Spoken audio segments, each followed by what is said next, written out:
नमस्कार, मैं डॉक्टर राकेश पाठक। क्या अब इस देश में शांतिपूर्ण तरीके से, गांधीवादी तरीके से पद यात्रा करना कोई अपराध हो गया है?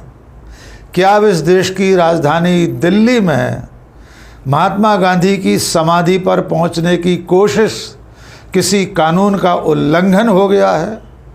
क्या अब इस देश में कोई भी व्यक्ति, कोई संगठन, कोई समूह देश की राजधानी में पहुंचकर अपनी मांगें रखने की कोशिश करे तो उसे जेल में डाल दिया जाएगा? इन तीनों सवालों के जवाब हैं, न तो दिल्ली पहुंचना कोई अपराध है, न शांतिपूर्ण तरीके से पदयात्रा निकालना कोई अपराध है, न अपनी मांगों के लिए राष्ट्रपिता महात्मा गांधी की समाधि तक पहुंचने की कोशिश करना कोई जुर्म है।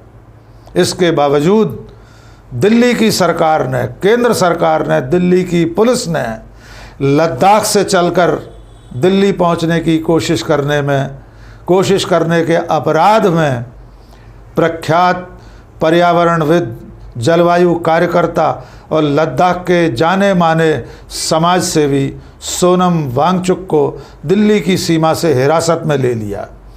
उन्हें गिरफ्तार करके जेल में डाल दिया गया है। और दूसरी तरफ हत्या और बलात्कार जैसे मामलों में अदालत से आजीवन कारावास की सज़ा पाने वाला सज़ा याफ्ता मुजरिम बाबा राम रहीम हरियाणा चुनाव से ऐन पहले पैरोल पर रिहा किया जा रहा है। एक तरफ सोनम वांगचुक को जेल और दूसरी तरफ डेरा सच्चा सौदा के सज़ा याफ्ता अपराधी, हत्यारे और बलात्कारी बाबा राम रहीम को बेल। ये दोनों मामले आज की तारीख में देश के सामने आए हैं। आप जानते हैं, सोनम वांगचुक लद्दाख को 6वीं अनुसूची में शामिल कराने की मांग को लेकर, वहाँ के पर्यावरण की रक्षा की मांग को लेकर और उसके राज्य के दर्जे को बहाल कराने की मांग को लेकर पिछले महीने लद्दाख से पैदल दिल्ली की तरफ निकले थे। 700 किलोमीटर की यात्रा करके वे कल हरियाणा से दिल्ली की तरफ बढ़े थे। यानी 30 सितंबर और 1 अक्टूबर की दरमियानी रात वे दिल्ली बॉर्डर पर हरियाणा से बाई रोड यानी बस में बैठकर पहुंचे थे। सोनम वांगचुक का कहना यह था, चूंकि हरियाणा में चुनाव चल रहा है इसलिए वे नहीं चाहते कि किसी भी तरह का गतिरोध उनकी पदयात्रा से हो। इसके लिए उन्होंने हरियाणा को, उस पूरे क्षेत्र को बस में बैठकर पार किया। कल रात को वे सिंघू बॉर्डर पहुंच गए थे। उन्हें वहां से मजनू के टीले की तरफ, दिल्ली के एक क्षेत्र की तरफ पदयात्रा करनी थी। आज 1 अक्टूबर को वे दिल्ली में रहकर 2 अक्टूबर को राष्ट्रपिता महात्मा गांधी की जयंती के दिन राजघाट पहुंचने वाले थे। लेकिन उससे पहले ही दिल्ली बॉर्डर पर उन्हें दिल्ली पुलिस ने हिरासत में ले लिया। उनके तमाम साथियों को, जिसमें कई लोग उम्रदराज हैं, बुजुर्ग लोग हैं, जिनके पैरों में छाले पड़ गए हैं, लद्दाख से दिल्ली की सीमा तक पहुंचते पहुंचते उन सबको हिरासत में ले लिया। कल जब सोनम वांगचुक और उनके साथियों को पुलिस ने हिरासत में लिया, गिरफ्तार किया, तब उन्होंने एक वीडियो जारी किया था। आइए वो वीडियो आप देख लीजिए। इससे आप अंदाज़ा लगा सकते हैं कि कितनी दिल्ली पुलिस मात्र 150 लोगों को पकड़ने के लिए आई थी और फिर उन्हें आज जेल पहुंचा दिया गया है। आइए सुनिए कल रात को, यानी 30 सितंबर की रात को सोनम वांगचुक ने क्या संदेश जारी किया था। नमस्कार जूले, मैं अभी ये वीडियो रिकॉर्ड कर रहा हूँ उस बस से जिससे हम पंजाब से दिल्ली जा रहे हैं।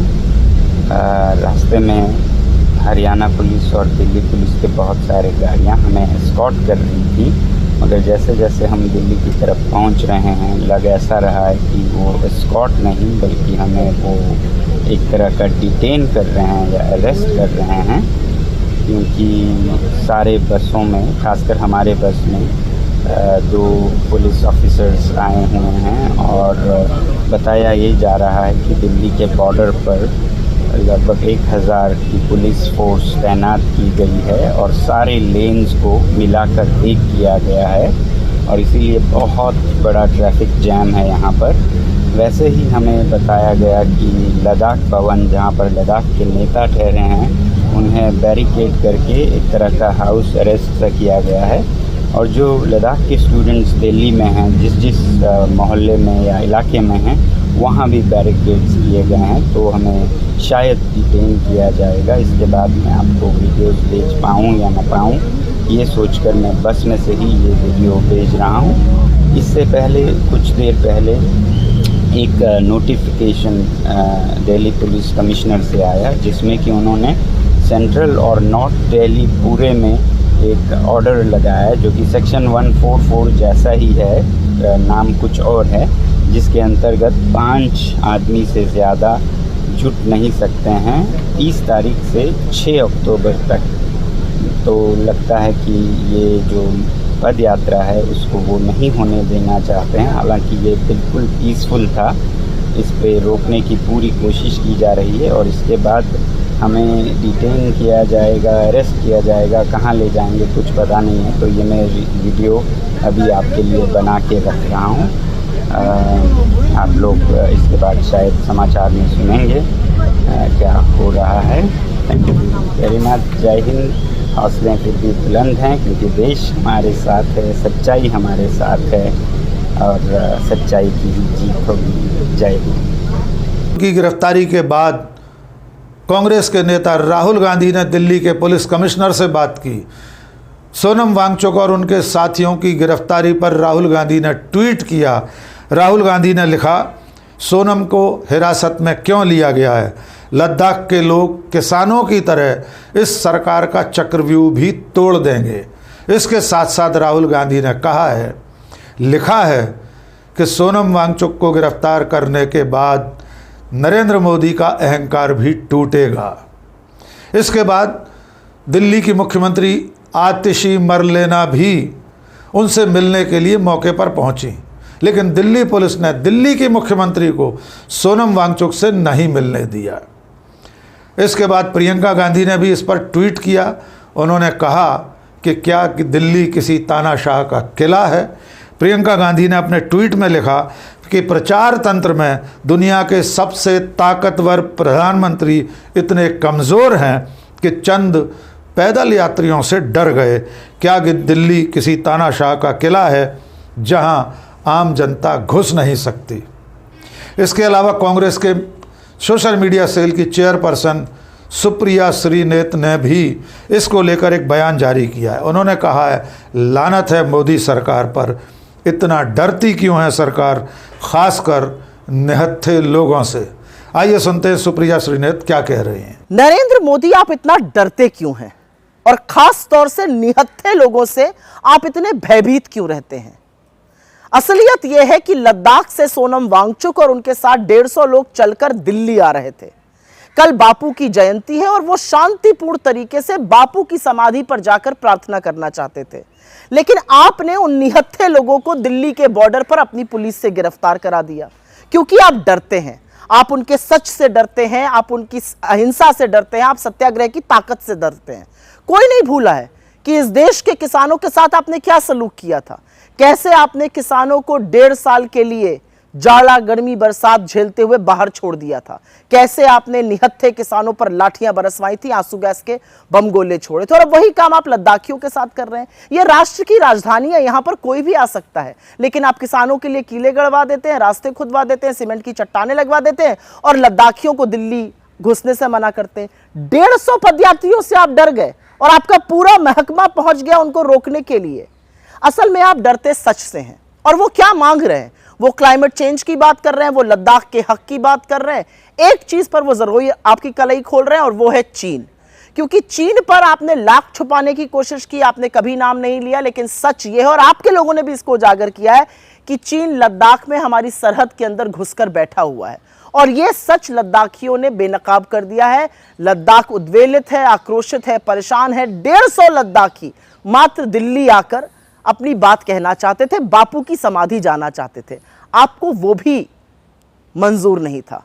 यह दिखाता है कि हर कायर तानाशाह सत्य की और सत्याग्रह की ताकत से किस कदर डरता है। लेकिन लद्दाखियों की बात तो आपको सुननी पड़ेगी। आज नहीं तो कल आप ही सुनिएगा। सोनम वांगचुक और साथियों की गिरफ्तारी की खबर जब लेह लद्दाख पहुंची तो वहां आज पूरे दिन का बंद रखा गया। वहां के लोगों ने अपनी दुकानें बंद रखी, पूरे शहर सूने रहे और लोग सड़कों पर सोनम वांगचुक के समर्थन में निकल आए, उन्होंने प्रदर्शन किए। इसके बाद रात को सोनम वांगचुक को जेल भेज दिया गया, उनसे किसी को मिलने नहीं दिया जा रहा। सवाल ये है, सोनम वांगचुक का अपराध क्या है? वे सिर्फ अपने क्षेत्र की मांगों को लेकर, लद्दाख के राज्य के दर्जे को बहाल करने की मांग को लेकर, उसे संविधान की 6वीं अनुसूची में शामिल करने को लेकर और वहाँ के पर्यावरण की रक्षा की मांग को लेकर देश की राजधानी दिल्ली आए थे, देश की सरकार के सामने अपनी मांगें रखना चाहते थे और राष्ट्रपिता महात्मा गांधी की समाधि पर पुष्पांजलि अर्पित करना चाहते थे। लेकिन उससे पहले उन्हें दिल्ली में दाखिल होने से पहले गिरफ्तार कर लिया गया और अब उन्हें जेल में डाल दिया गया है। उनसे किसी को मिलने नहीं दिया जा रहा है। आप अंदाज़ा लगा सकते हैं कि चंद निहत्थे लोगों से, शांतिपूर्ण गांधीवादी तरीके से पदयात्रा निकालने वाले मात्र 150 लोगों से इस देश की सरकार डरती है। उन्हें अपने शांतिपूर्ण आंदोलन से रोककर जेल में डाल दिया जाता है और दूसरी तरफ हत्या और बलात्कार के मुकदमे में सजा पा चुके डेरा सच्चा सौदा के मुखिया बाबा राम रहीम को एक बार फिर पैरोल पर रिहा किया जा रहा है। कुछ दिन पहले हरियाणा की सरकार ने राम रहीम के पैरोल के लिए निर्वाचन आयोग से अनुमति मांगी थी, क्योंकि इस वक्त हरियाणा में चुनाव चल रहा है, वरना राज्य सरकार खुद किसी को भी फरलो या पैरोल पर रिहा कर सकती है। किसी भी सजा याफ्ता मुजरिम को, किसी अपराधी को छोड़ने का अधिकार राज्य सरकार के पास है। कुछ समय के लिए पैरोल या फरलो पर किसी को छोड़ा जा सकता है, लेकिन इस वक्त हरियाणा में चुनाव चल रहा है, इसलिए हरियाणा की सरकार ने केंद्रीय चुनाव आयोग से आग्रह किया, उससे अनुमति मांगी। चुनाव आयोग ने राज्य सरकार से कहा कि यह आपका काम है, आप अनुमति दे सकते हैं, लेकिन बाबा राम रहीम चुनाव प्रचार नहीं करेंगे, किसी सोशल मीडिया के प्लेटफॉर्म के जरिए किसी पार्टी के पक्ष में कोई अपील नहीं करेंगे और वे हरियाणा में भी सार्वजनिक कार्यक्रमों में शामिल नहीं होंगे। इसके बाद उन्हें 20 दिन की पैरोल पर रिहा करने का निर्णय हरियाणा की सरकार ने ले लिया है। जब से बाबा राम रहीम को सजा हुई है और वे रोहतक की सुनारिया जेल में कैद है, ये बाबा वहाँ कैद है, उसका नाम सम्मान से लेने की कोई ज़रूरत नहीं है। तो इस बाबा राम रहीम को अब 15वीं बार जेल से बाहर लाया जा रहा है। इनमें से करीब करीब 12 बार वो पैरोल पर बाहर आया है, 3 बार फरलो पर बाहर आया है। संयोग यह भी है कि जितनी बार बाबा राम रहीम को जेल से बाहर लाया गया है, उतनी बार या तो हरियाणा के चुनाव थे या फिर केंद्र के चुनाव थे, लोकसभा के चुनाव थे या दूसरे राज्यों के चुनाव थे। हर चुनाव से पहले बाबा राम रहीम को हरियाणा की सरकार जेल से बाहर लाती है और वो स्वाभाविक तौर पर भारतीय जनता पार्टी के लिए, भारतीय जनता पार्टी के पक्ष में लोगों से वोट देने की अपील भी करता है। और इस बार जबकि 5 अक्टूबर को हरियाणा में मतदान होने वाला है, हरियाणा विधानसभा के लिए लोग वोट डालने वाले हैं, उससे चंद घंटे पहले बाबा राम रहीम एक बार फिर जेल से बाहर आने वाला है। इस बार कांग्रेस पार्टी ने, हरियाणा प्रदेश कांग्रेस कमेटी ने बाबा राम रहीम के पैरोल पर बाहर आने के खिलाफ केंद्रीय चुनाव आयोग को चिट्ठी लिखी है। कांग्रेस, हरियाणा की कांग्रेस ने कहा है कि बाबा राम रहीम के पैरोल का निर्णय रद्द किया जाना चाहिए, उसे जेल से बाहर आने से रोका जाना चाहिए। अब देखना होगा कि जो निर्वाचन आयोग, जो हरियाणा सरकार बाबा राम रहीम को जेल से बाहर लाने का फैसला कर चुकी है, ऐन मतदान से 3 दिन पहले बाबा राम रहीम जेल से बाहर आने वाला है, क्या हरियाणा की सरकार अपने इस फैसले को बदलेगी? लेकिन ये तय है, ये बिल्कुल साफ है कि जो लोग इस वक्त सत्ता में बैठे हैं, चाहे वे हरियाणा की सत्ता में हो या देश की सत्ता में हो, दिल्ली में सत्ता में हो, वे इस तरह के अपराधियों को जेल से बाहर लाने में कोई संकोच, कोई लिहाज नहीं करते। और दूसरी तरफ मैग्सेसे अवार्ड प्राप्त दुनिया भर में प्रतिष्ठित सोनम वांगचुक जैसे समाज सेवी को, पर्यावरणविद को, जलवायु कार्यकर्ता को बिना किसी अपराध में, बिना किसी गुनाह में जेल में डाल दिया जाता है।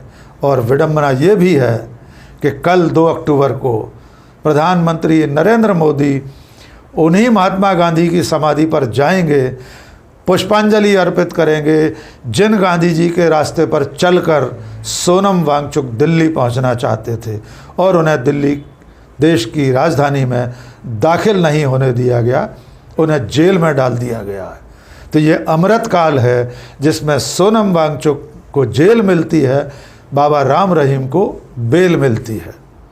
आज के इस वीडियो में बस इतना ही। बहुत बहुत शुक्रिया। जय हिंद।